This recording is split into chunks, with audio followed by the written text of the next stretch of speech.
It's time again for another installment of The Basics, and on today's show I'm going back to the Star Trek CCG because I want to address some questions about deck sizes, how many cards contained therein, and why a deck made up of a total of 60 cards or less does not work.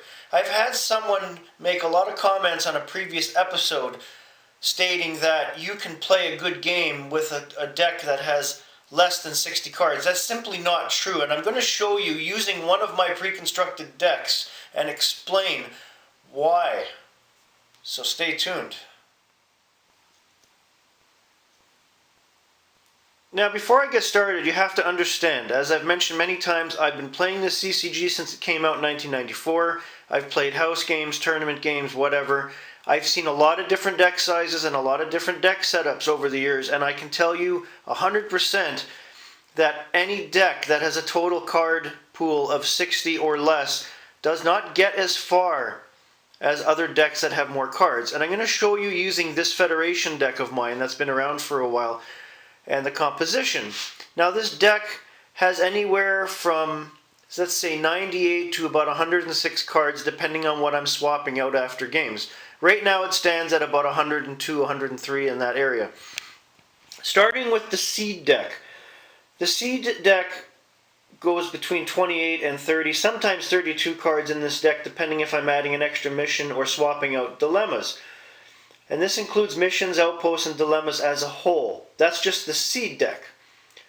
Moving on to the draw deck. The draw deck is in two parts. I have personnel and ships, which is right now 22 cards. It could go as high as 24 if I swap out a ship or added an extra personnel. The other half being everything else. So that would be events, interrupts, equipment, doorways, artifacts. Right now it stands at 28. That can also be as high as 32 if I add in more equipment or get rid of a couple interrupts. In a draw deck, so combined, that's about 50 cards just for the draw deck. That is about standard. That's what you need to get through the game. Both with the level of personnel and ships you need to complete missions, as well as cards to put out to enhance them, get equipment out, use an artifact, or thwart your opponent through interrupts.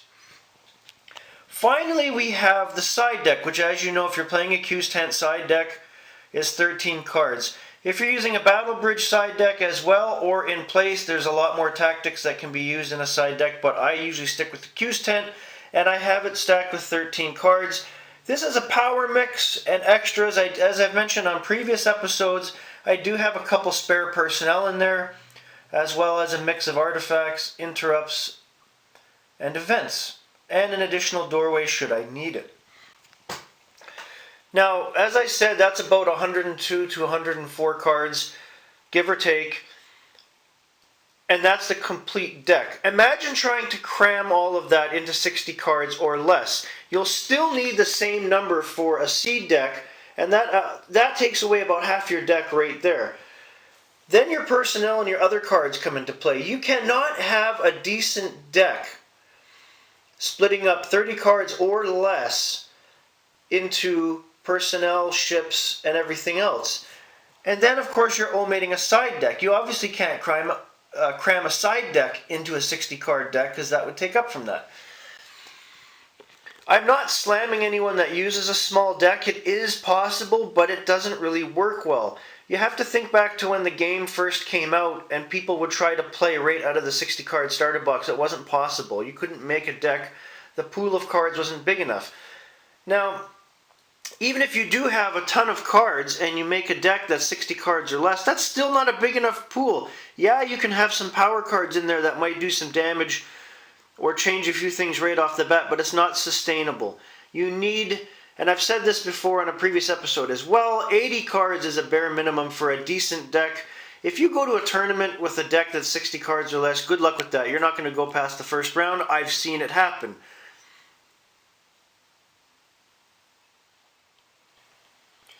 Now, that all being said, obviously if you play with your friends, each of you could put together a really shit less than 60 card deck and just have some fun if you just want to screw around and accomplish nothing. But to play a serious game or to go to a tournament, it doesn't make sense. Most decks I've seen at tournaments are at least 80 to 90 cards, if not more. And I've seen people use two side decks at the same time, which is the Q's tent and the Battle Bridge. And then there's that loophole from Alternate Universe where you could use the Zalcanian storage capsule and add a couple cards in there. So either way, you got to have a minimum of 80 cards. Anything less than that just makes very little sense. Have a great day, everybody.